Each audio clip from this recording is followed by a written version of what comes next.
Good evening. This is Akashvani. I am Saira Mujtaba with the news at 9.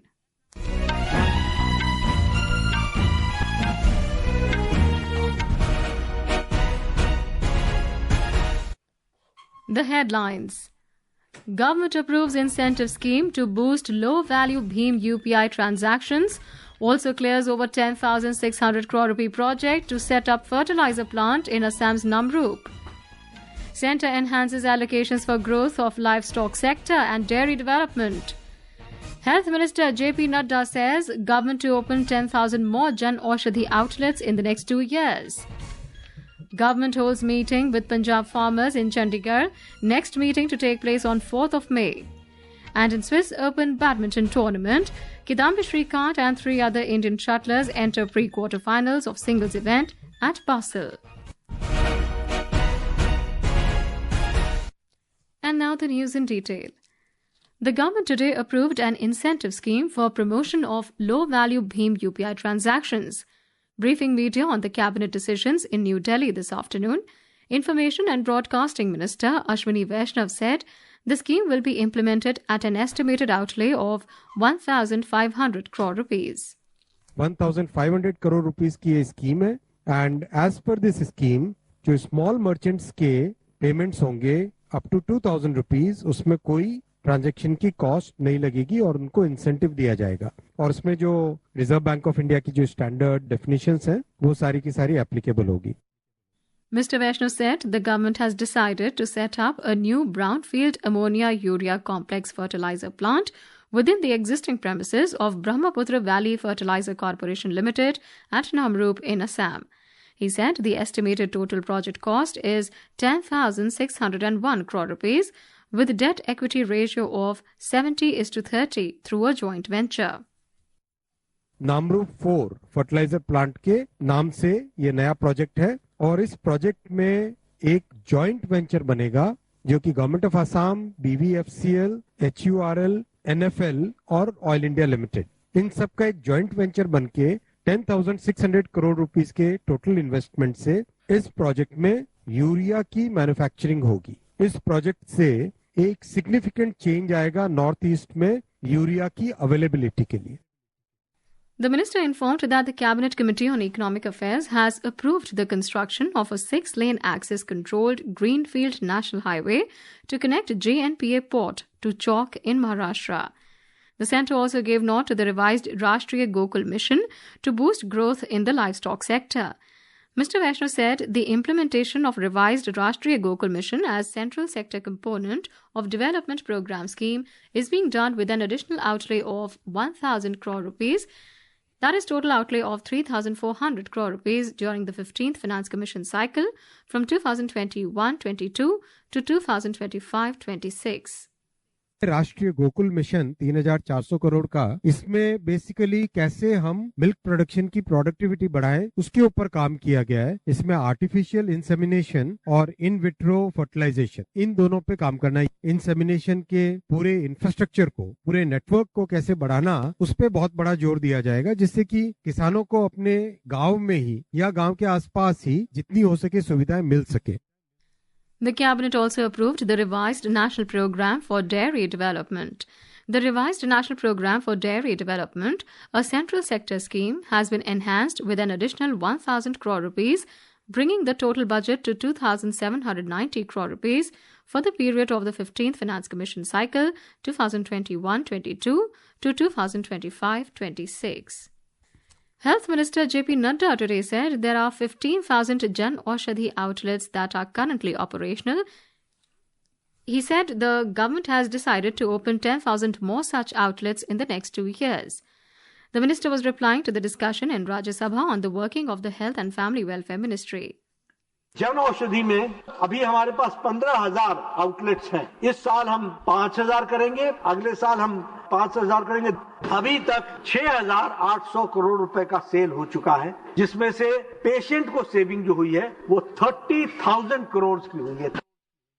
Mr. Nadda highlighted that the health policy introduced in 2017 is a comprehensive framework encompassing palliative, curative, rehabilitative and preventive approaches, unlike previous health policies which focused solely on curative measures. Union Home Minister Amit Shah today took exception to TMC MP Saket Gokhale for breaking up the issue of CBI during the discussion in Rajya Sabha on the working of the Ministry of Home Affairs. While initiating the discussion, Mr. Gokhale brought up the subject of the CBI, leading to protests from the Treasury bench members. Countering Mr. Gokhale's statements in the House, the Home Minister said that the CBI does not fall under the Home Ministry and the TMC member should confine his speech only to the working of the Home Ministry. Mr. Shah added that the CBI cases to which Mr. Gokhale is referring are related to poll violence in West Bengal. He said that the West Bengal government has not set up any special CBI court yet, due to which the cases are pending. CBI और बाकी सारी एजेंसियों के नाम जो वो बोलना चाहते होंगे, एक भी गृह विभाग में नहीं। उनको सिर्फ गृह विभाग की बारे में चर्चा करना चाहिए। मेरा एक technical objection, number of case जो वो सीबीआई के कह रहे हैं, वो माननीय सुप्रीम कोर्ट के और माननीय हाई कोर्ट के ऑर्डर से चुनावी हिंसा के लिए रजिस्टर किए गए केस है। एक भी सीबीआई स्पेशल कोर्ट आज बंगाल में नहीं है। Leader of the House, JP Nadda, demanded that Mr. Gokhale should withdraw his remarks made against the BJP. Participating in the discussion, BJP Sudhanshu Trivedi spoke about the decisive actions taken against terrorism after Prime Minister Narendra Modi came to power. Later, Rajya Sabha Chairman Jagdeep Dhankar asked Mr. Trivedi to continue his speech tomorrow and adjourn the House for the day. The Lok Sabha has taken up discussion on the demands for grants under the control of the Ministry of Jal Shakti for 2025-26. Initiating the discussion in the House, Jagdambika Pal of BJP said the Narendra Modi government has provided a budget of over 99,500 crore rupees to the Jal Shakti Ministry for the year 2025-26. He said the allocation is 93% more than the last year's budgetary provision of 51,558 crore rupees. Several other members, including T.R. Balu of DMK, Rahul Kaswan of Congress, Virendra Singh of Samajwadi Party, Lovely Anand of JDU and Basavaraj Bommai of BJP also participated in the debate. Later, the Lok Sabha adjourned for the day.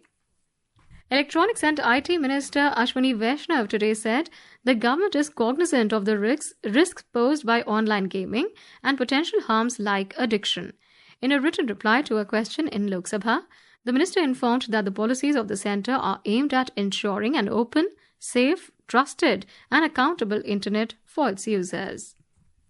India plans to establish its own space station, Bharat Antariksh Station, by 2035 and to land an Indian astronaut on the moon by 2040. Union Minister of State in Prime Minister's office, Dr. Jitendra Singh, stated this while replying to supplementaries in the Lok Sabha today.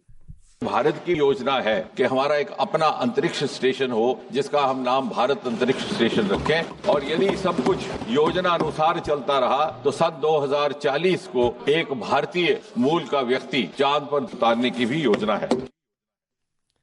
On return of NASA astronauts Sunita Williams and Butch Wilmore to Earth, the minister said it is a moment of glory, pride and relief that they came back to Earth safely. Astronauts Sunita Williams and Butch Wilmore returned to Earth earlier this morning aboard Elon Musk's SpaceX Crew Dragon spacecraft after spending 9 months in space. Their SpaceX capsule parachuted into the Gulf of Mexico. With this, the astronauts concluded their trip with SpaceX's Crew 9 along with NASA's Nick Hague and Russian cosmonaut Alexander Gorbanov. Sunita Williams and Butch Wilmore have been taken to the Johnson Space Center at Houston in Texas in US for a checkup by medical experts, followed by a 45-day rehabilitation program to help them adapt to Earth's gravity. Meanwhile, President Draupadi Murmu and Prime Minister Narendra Modi congratulated the entire team of the US space agency NASA who worked for the safe return of the Crew 9 mission to Earth. Residents of astronaut Sunita Williams' ancestral village, Jhulasa, in Gujarat's Mehsana district, and her extended family also burst into celebrations on her return. Gujarat Chief Minister Bhupendra Patel also extended heartfelt wishes to the daughter of the state and the pride of the nation, Sunita Williams. This is Akashvani giving you the news. For quick news updates round the clock, follow us on our X handle at AIR News Alerts. And for details of these stories and more, log on to our website www.newsonair.gov.in and download the News on AIR app. Welcome back. You're listening to News at 9. President Draupadi Murmu today highlighted that AI is disrupting the world, creating new opportunities as well as new challenges in many sectors, including journalism. The president said this while presenting the 19th Ramnath Goenka Excellence in Journalism Awards in New Delhi. She stressed on the urgent need to sensitize all citizens about the hazard of deep fakes and other misuses of artificial intelligence. The fresh round of talks between farmers from Punjab and delegations of central and state governments concluded on a positive note in Chandigarh today. The next meeting will be held on the 4th of May. Addressing media after the talks, Union Agriculture Minister Shivraj Singh Chauhan reiterated that the farmers' interest is paramount for the government and it is continuing to make regular policy interventions to address issues for their welfare across the country. बहुत सद्भावपूर्ण वातावरण में उद्देश्यपूर्ण और सकारात्मक चर्चा हुई है। चर्चा जारी रहेगी। अगली बैठक 4 मई को होगी। Mr. Chauhan was accompanied by Commerce and Industry Minister Piyush Goyal and Consumer Affairs Minister Prahlad Joshi.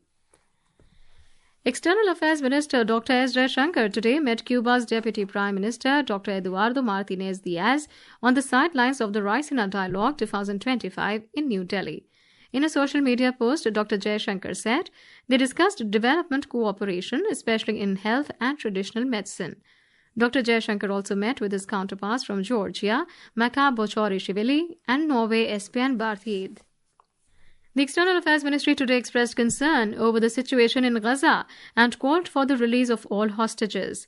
In a statement, the ministry also urged for supply of humanitarian assistance to the people of Gaza be sustained. According to Palestinian health authorities run by armed group Hamas, over 400 people have been killed in Israel strikes, leading to the collapse of a 2-month-long ceasefire. The National Investigation Agency NIA today conducted searches at 12 locations across Jammu.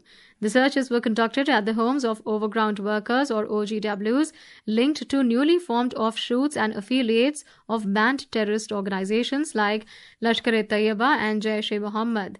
During the operation, the agency seized several incriminatory material linking the terrorists with OGWs. Maharashtra Chief Minister Devendra Fadnavis has promised strict action against those responsible for the recent violence in Nagpur. Addressing the State Assembly, Mr. Fadnavis, who also holds the Home portfolio, stated that investigations are ongoing and no conclusions have been drawn yet.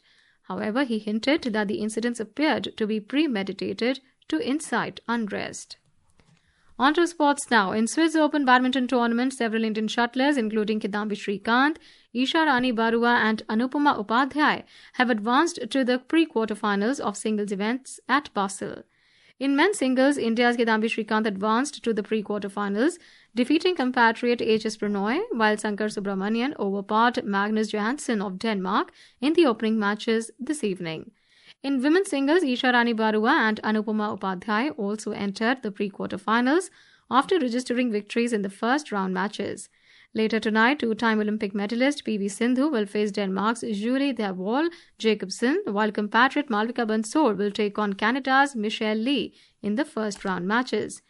Indian women's doubles pair of Teresa Jolly and Gayatri Gopichand also entered the pre-quarterfinals. In Kabaddi World Cup 2025, India once again asserted their dominance in the tournament as the women's team defeated Poland in their second Group D match at Coventry in England this afternoon. And now, before we end the bulletin, the headlines once again. Government approves incentive scheme to boost low-value BHIM-UPI transactions. Also clears over 10,600 crore rupee project to set up fertiliser plant in Assam's Namrup. Centre enhances allocations for growth of livestock sector and dairy development. Health Minister JP Nadda says government to open 10,000 more Jan Aushadhi outlets in next 2 years. Government holds meeting with Punjab farmers in Chandigarh. Next meeting to take place on 4th of May. And in Swiss Open Badminton tournament, Kidambi Srikanth and 3 other Indian shuttlers enter pre-quarterfinals of singles events at Basel. That's all in the news at 9. Good night.